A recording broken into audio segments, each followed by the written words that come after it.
다 같이 사도신경으로 우리 신앙을 고백드림으로 오늘 새벽 예배를 시작하겠습니다.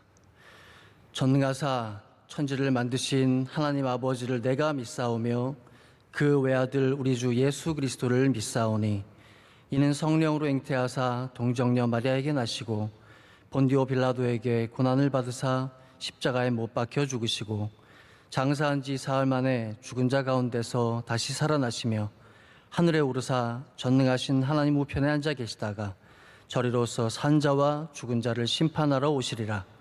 성령을 믿사오며 거룩한 공회와 성도가 서로 교통하는 것과 죄를 사하여 주시는 것과 몸이 다시 사는 것과 영원히 사는 것을 믿사옵나이다. 아멘. 찬송가 88장 우리 함께 찬송하겠습니다. 찬송가 88장입니다.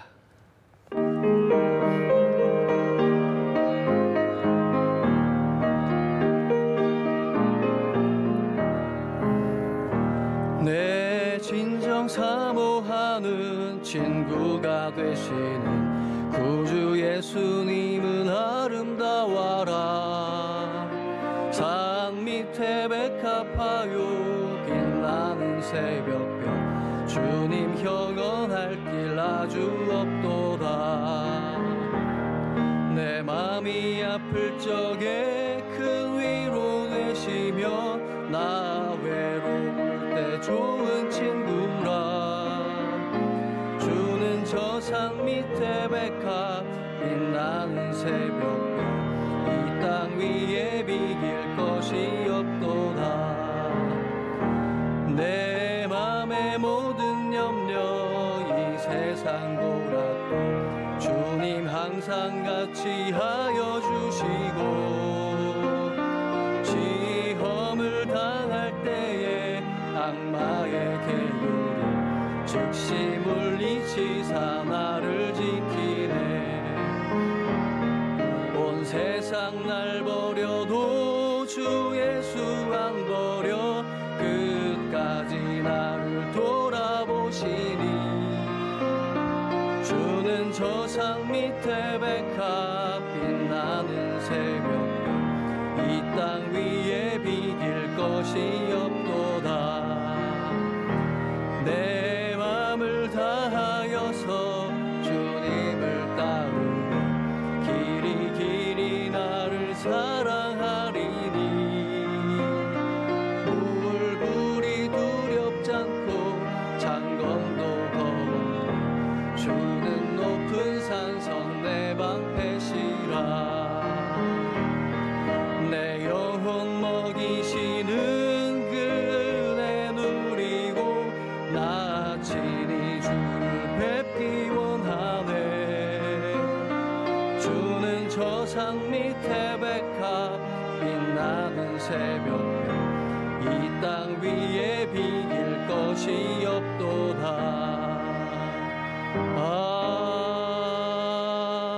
아멘. 이재열 집사님께서 기도 인도하시겠습니다.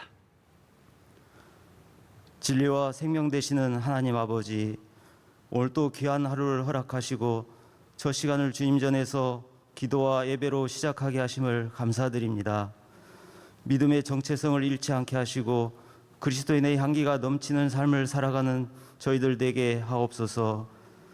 지난 시간 세상에 살면서 하나님 뜻대로 살지 못한 연약한 믿음을 용서하시고 굳건한 믿음 위에 바로 설 수 있도록 은혜를 주옵소서.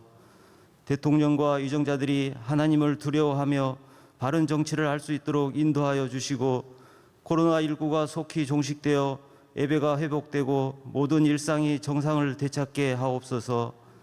지난 41년 동안 우리 명성교회를 지켜주시고 인도해 주심을 감사드립니다. 명성교회가 성령 안에서 하나 되게 하시고 주님 주신 사명 잘 감당하여 세상의 빛과 소금이 되게 하옵소서. 주님의 크신 뜻 가운데 기름 부어 세우신 담임 목사님, 신원을 간극케 하사 많은 사역들을 넉넉히 감당하시도록 충만한 은혜를 주옵소서. 일평생 주님의 옷자락 잡고 눈물과 기도로 헌신해 오신 사랑하는 원로 목사님, 영육의 강건함을 더하여 주시고 섬김과 나눔의 사역 위에 주님 동행하여 주옵소서. 다니엘의 기도와 성전 마당 바퀴 기도를 통해 성전을 사랑하며 하나님께 더욱 가까이 나아가는 은혜의 시간 되게 하옵소서. 어려운 여건에서도 많은 새가족을 보내주심을 감사드립니다. 새가족들이 교회에 깊이 뿌리를 내리고 장성한 믿음으로 성장할 수 있도록 은혜를 주옵소서. 이 시간 목사님의 귀한 말씀을 통해 큰 은혜 받고 오늘 하루도 승리할 삶을 살아가는 저희 모두가 되게 하옵소서. 존귀하신 예수님의 이름으로 기도드립니다. 아멘. 오늘 주시는 하나님의 말씀은 신약 성경 누가복음입니다. 누가복음 10장 29절로 37절까지 말씀. 누가복음 10장 29절에서 37절까지 말씀을 저와 여러분 교독하겠습니다. 그 사람이 자기를 옳게 보이려고 예수께 여짜오되 그러면 내 이웃이 누구니까?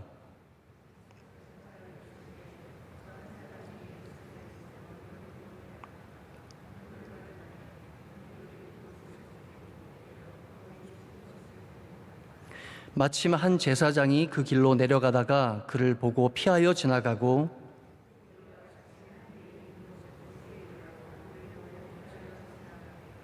어떤 사마리아 사람은 여행하는 중 거기 이르러 그를 보고 불쌍히 여겨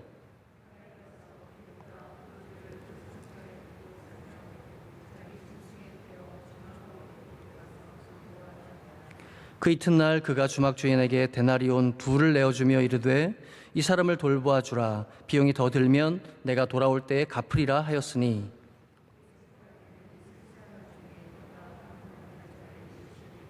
함께요. 이르되 자비를 베푼 자니이다. 예수께서 이르시되 가서 너도 이와 같이 하라 하시니라. 아멘. 하나님의 말씀입니다. 오늘도 주님의 사역으로 많이 고난 중에 계시는 또 더 성령의 능력으로 충만하셔야 되는 우리 담임 목사님과 또 비전 사역으로 동분서주하시는 우리 원로 목사님을 위해서 날마다 깨어 기도해 주시길 부탁드립니다. 또 아울러서 선교 현장에 어려움이 많이 심합니다. 선교사님들을 위해서 기도 많이 해주시는 우리 명성교인이 될 줄 믿습니다.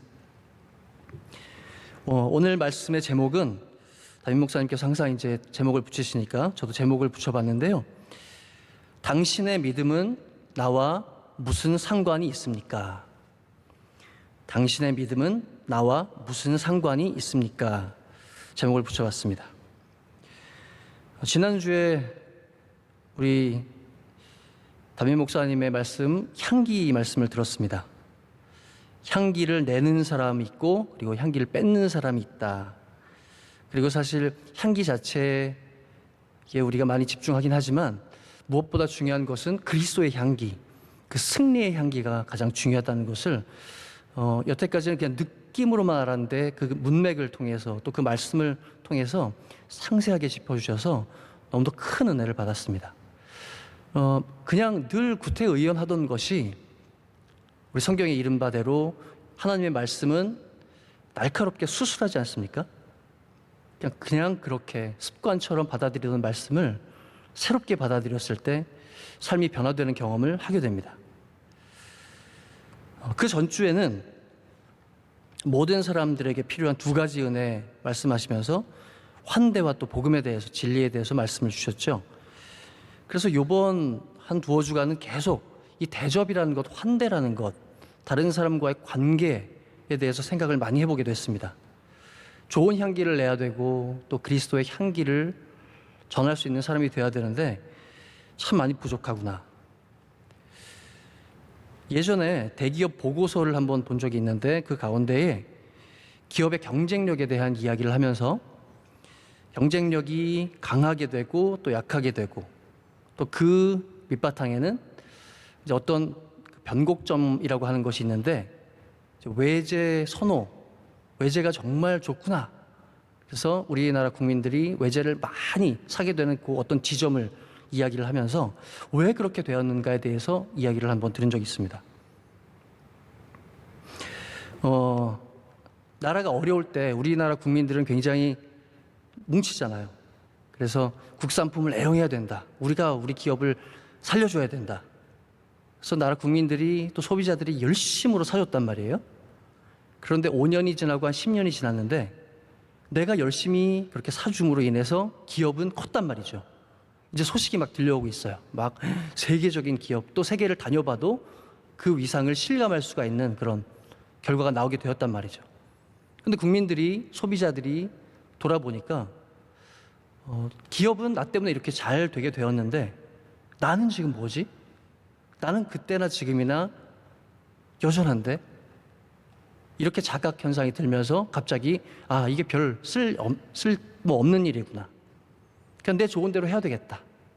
그래서 그 포인트가 갑자기 이제 급격하게 외제를 많이 구입하게 된 어떤 그 포인트가 됐다는 그런 보고서를 읽은 적이 있습니다. 환대가 무엇인가? 환대. 철학자 데리다가 어떤 표현을 한 것을 살펴보면 환대를 설명할 때 관용과 비교를 합니다. 관용은 많이 들어보셨죠? 환대도 우리가 많이 듣는데 더 많이 듣는 단어가 관용인 것 같습니다. 비교를 하면서 관용은 조건적인 환대라는 거예요. 초대한다는 거죠. 내가 주인이 돼서 이러저러한 상황을 선별해서 올 사람, 못 올 사람 골라가면서 대접한다는 거죠. 맞아들인다는 거예요. 그런데 반면에 환대는 방문하게 둔다는 거예요. 내가 나 자신을 그냥 활짝 열어두고 어떠한 조건을 붙이지 않고 무조건적인 방문을 허락한다는 거죠. 자신을 돌아봅니다. 성경의 누가복음 14장에 보면 망대 비유 또 군대 비유 이렇게 예수님께서 해주신 말씀이 있거든요. 뭔가 일을 하기 전에는 계산을 해봐야 되지 않겠냐. 덮어놓고 실행했다가 끝을 보지 못하면 얼마나 부끄럽겠냐. 그러시면서 이제 제자가 되려고 따르려는 사람들한테 너 그게 뭔지는 알고 지금 시작하려는 거냐. 그렇게 말씀을 하신다는 것이죠. 선조들의 어록, 이제 탈무드 편에 나오는 그런 한 섹션이 있는데요. 피르케이 아보트라고 부르는 선조들의 교훈입니다. 옛날 유대교 현인들이 이제 한 그런 말들 쭉 정리가 되어 있는 그런 금원집인데 거기에서 4가지 밭에 대해서 이야기를 하고 있습니다. 우리 성경에 나오는 그 4가지 밭 이야기이죠. 첫 번째 돌밭입니다. 돌밭. 사람의 유형을 설명하는 거예요. 말씀을 아멘으로 즉시 받아들입니다. 기억나시죠? 담임 목사님 말씀해 주셨죠? 즉시 받아들이지만 세상에 나가면 세상 일이 너무도 크고 중해서 그냥 한때뿐인 거죠. 그 은혜가 깊이 파고 들어갈 만한 시간과 어떠한 또 은혜의 연속됨이 많이 부족한 거예요. 돌밭입니다. 이런 사람의 유형을 이제 분류를 했는데 이런 사람은 내 것은 내 것이고 네 것은 네 것이다라는 사람이에요. 그러니까 보통 사람이죠. 평범한 사람입니다. 특별하지 않아요. 가시밭입니다. 숨이 막혀버렸습니다. 뭔가 하나님의 말씀이 확 떨어졌는데 가시가 모든 것을 다 막아서 하나님의 은혜가 그 다음부터 더 들어올 수도 없고 성장할 수 없는 안타까운 상황이 되어버렸습니다. 재물이나 유혹 가운데 극심한 이끌림을 받는 사람이죠. 어떠한 사람이냐? 내 거는 내 거고 네 것도 내 거야. 아주 못된 사람입니다. 나쁜 사람이에요. 네. 우리가 대놓고 말하기 참 힘들지만 이렇게 유형 분류를 통해서 마음에 이렇게 쌓인 한을 막 비칠 수가 있죠. 세 번째는 좋은 땅입니다. 30배, 60배, 100배 결실을 맺는 좋은 땅. 자비로운 사람입니다. 내 건 네 거고 네 것도 네 거입니다. 다 당신 거예요. 그러면 사실 어디로부터 옵니까? 사람으로부터 오는 것이 아니라는 거죠. 주님께로부터 받아서 우리 예전에 원로 목사님 설교 많이 듣지 않았습니까? 천수답이에요. 우리의 은혜는 사방으로부터 오는 것이 아니라 궁극적으로는 오직 주님의 은혜인 줄 믿습니다. 그래서 하나님께 받아서 다 줄 수 있다는 거죠. 마지막으로 오늘 좀 생각해 봐야 될 그 유형인데 길가밭입니다. 의외로 우리 주변에 이 길가밭이, 아니요, 오히려 저 자신인지 모르겠습니다, 길가밭이 많은 것 같습니다. 새들이 다 쪼아 먹어버렸다고 하죠. 밭이, 그러니까 여기서는 뭐 길가밭으로 표현을 했지만 밭이 아닌 곳이죠. 애초에 열매가 맺을 수 없는 땅으로 떨어지는 것입니다. 이건 이 이제 선조들이 표현하기를 몰상식한 사람, 상식이 없는, 경우가 없는, 내 거는 네 거고 네 거는 내 거예요. 이게 뭐죠? 어떻게 보면 일견 막 공동체 안에서 뭔가 네 거 내 거 구분 없이 모두가 다 좋은 것 같이 그렇게 사는 사람들이라고 볼 수도 있겠습니다만 정확하게 들여다보면 그렇지 않다는 거죠. 그래서 한번 따져볼 것이 성경에서 과연 대접을 어떻게 얘기하고 있는지 한번 그것을 알아보길 원합니다. 나를 알고 내가 어떤 유형에 속하는지 알고 또 성경은 어떻게 말씀하는지, 또 그 말씀을 따라서, 우리 주님 말씀을 따라서 우리 원로 목사님, 담임 목사님이 어떻게 목회를 하고 계신지 그걸 잘 알아야 우리가 뭔가 흉내라도 낼 수 있지 않겠습니까? 마태복음 7장 12절에 보면 아주 유명한 말씀이 있죠. 남에게 대접받고자 하는 대로 남에게 대접하라는 말씀이 여기에 나옵니다. 잘 알고 계시듯이 이 말씀이 황금률이죠. 황금률. 왜 황금률이란 말이 붙었는지, 또 다른 말은 없는지, 꼭 이렇게만 해야 되는지, 왜 내가 받고자 하는 대로 남을 대접해야 되는지 궁금증이 많이 있었는데 어느 날 백금률이라는 것도 있다는 얘기를 들었어요. 그래서 좀 찾아보니까 누가 만든 것인지 거기에 대한 책도 있고 한데, 이유는 이거예요. 상대방이 원하는 것을 잘 간파해서 그것을 주라는 거죠. 근데 어떻게 보면 되게 맞는 말 같죠? 그런데 이건 백금률이에요. 황금 한 돈에 얼마인지 아세요? 황금 한 돈, 네, 누가 말씀하시는 것 같은데요. 시세에 밝으십니다. 황금 한 돈 28만 원이더라고요. 제가 대충 보니까. 백금은 한 돈에 얼마일까요? 17만 원 정도 합니다. 차이가 꽤 크죠. 네. 황금이 비싼 거예요. 그러니까 주님이 말씀하신 게 진짜 맞는 거죠. 사람들은 약간 오해가 있습니다. 상대방의 마음을 잘 알아서 뭔가 거기에 맞춰주고 잘 몰아주고 환대해주고 이렇게 해주면 모든 것이 좋아질 거라고, 그분도 흡족해서 기분이 좋아져서 돌아갈 거라고 생각하는 마음이 있죠. 근데 사실은 사람의 본성은 그러기가 쉽지 않다는 거죠. 이런 모든 이야기들의 그 밑바탕에는 항상 내가 너에게 이렇게 주면 너도 나에게 이렇게 해주겠지, 해주실 거죠, 해줘야 됩니다, 이런 어떤 조건이 깔려 있는 거죠. 주님께서는 그런 말씀을 하신 적이 없습니다. 어떻게 대접할 것이냐? 네가 이렇게 대접받으면 너 기분 좋지 않냐? 너 이렇게 멸시받으면 기분 안 좋지 않냐? 네 몸과 같이 이웃을 사랑해라.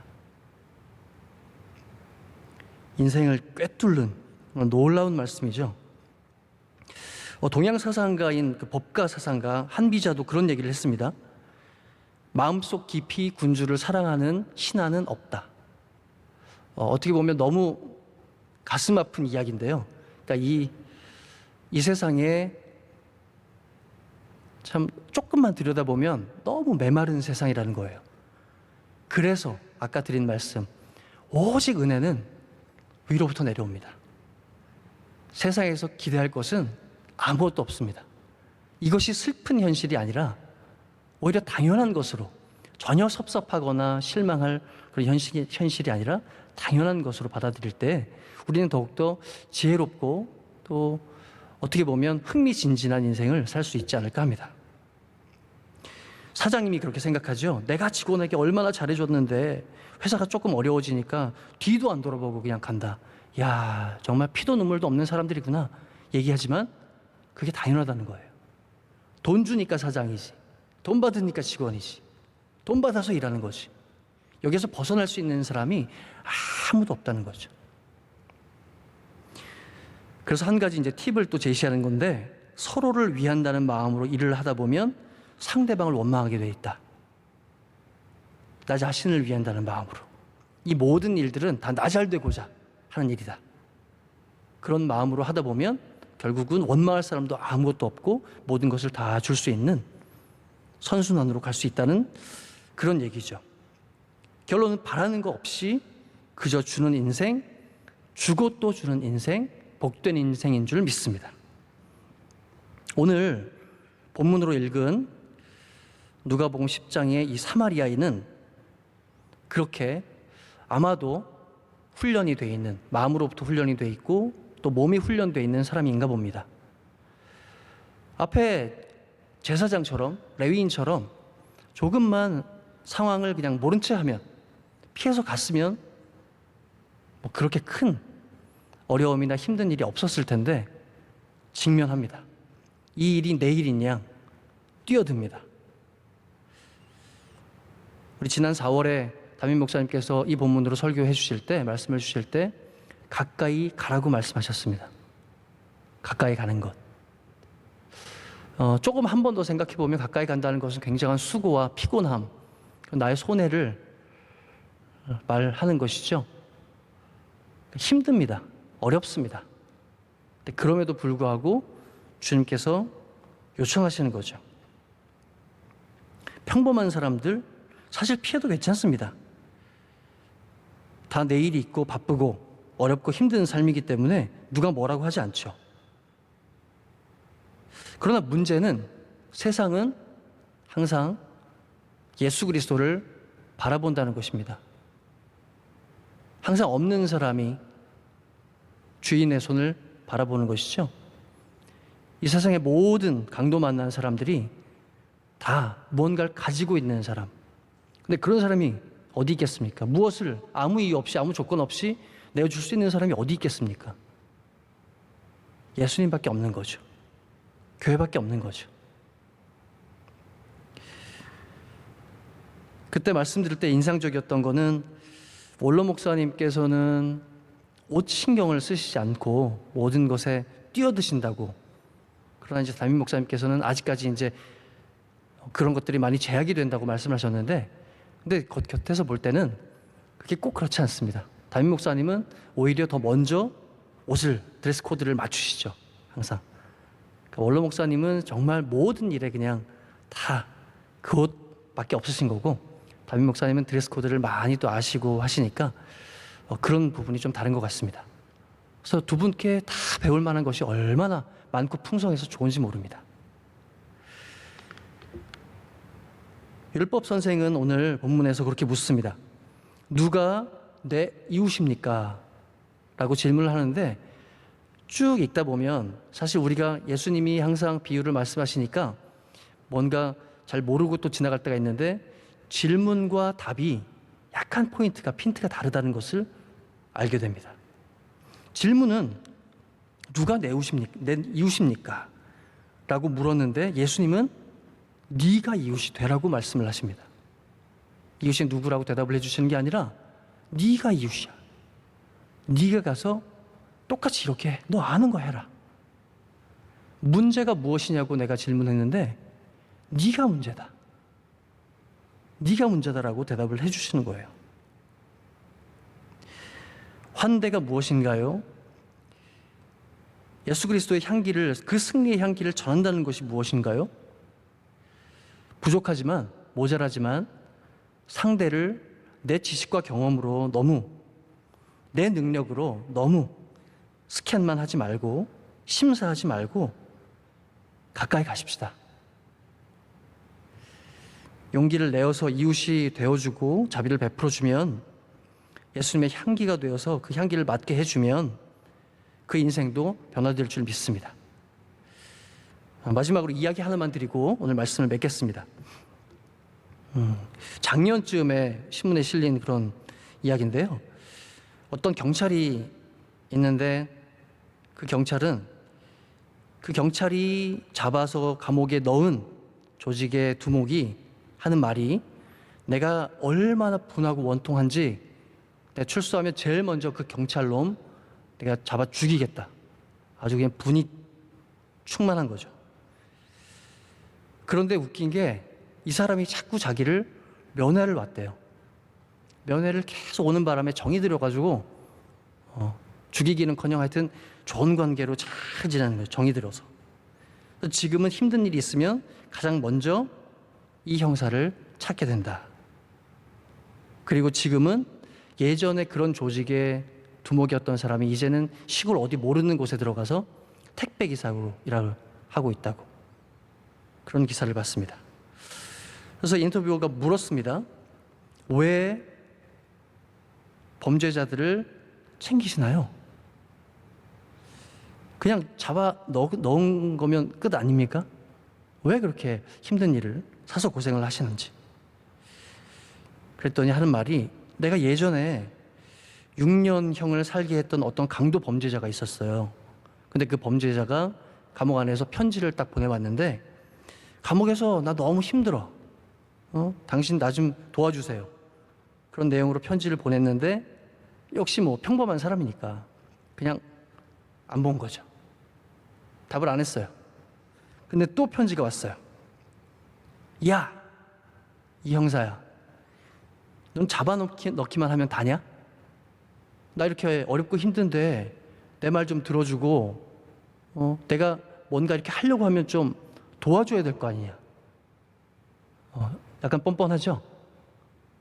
근데 어쨌든 그렇게 직설을 날렸더니 그게 갑자기 마음을 울린 거, 머리가 띵 했다는 거예요. 이분 표현으로. 갱생의 기회, 다시 살 수 있는 기회. 그래서 그 이후로 심리 상담도 연결해주고 또 연락이 다 끊긴 가족도 막 수소문해가지고 찾아주고 했더니 이 사람이 이제 꽃이 피기 시작한 거예요. 도저히 그렇게 될 수 없는 사람인데 자격증도 따고 검정고시도 보고 뭔가를 할 수 있는 사람으로 막 변하게 되더라는 거예요. 그 이후로 자기 인생은 바뀌었다는 거죠. 힘들고 어려운 거 물론 있지만 이제는 자기가 할 수 있는 모든 방식으로 자기 전화번호를 다 노출하고 범죄자들이 만약에 도움이 필요하면 언제든지 달려간다는 거예요. 할 수 있는 일이 분명히 있을 것입니다. 그리고 그 할 수 있는 일을 할 수 있도록 하나님이 우리에게 은혜를 주신 줄로 믿습니다. 우리는 예수 그리스도께로부터 또 말씀으로부터 많은 것을 배워왔고 또 그것이 뭔지 이해가 약간 떨어지긴 하지만 항상 뭔가 시뮬레이션이 되고 또 어떤 실제 상황들이 실예로 우리 앞에 펼쳐져야 우리가 습득을 하잖아요. 좋은 본이신 예수 그리스도께서 그것을 보여주셨고 또 그것을 열심으로 따라가시는 우리 원로 목사님을 통해서 배웠고 또 그것을 이어가시는 담임 목사님을 통해서 지금 배우고 있는 줄 믿습니다. 오늘 하루도 나아가셔서 승리의 향기를 바라시는 여러분들 모두가 되시기를 축복합니다. 우리 함께 두 손 들고 기도하기를 원합니다. 주님, 나의 믿음 없는 것을 도와주옵소서. 세상은 내게 묻습니다. 당신의 믿음이, 당신의 그 기도가, 당신의 교회에 가서 흘리는 그 눈물이 나와 내 인생과 무슨 상관이 있습니까? 그렇게 외치는 강도 만난 세상에게 우리가 들려줄 말이 있습니다. 우리가 보여줄 일들이 있습니다. 작은 일들이라도 부끄러워하지 말고 두려워하지 말고 세상 속으로 뛰어들면 주님께서 우리와 함께 하시는 줄 믿습니다.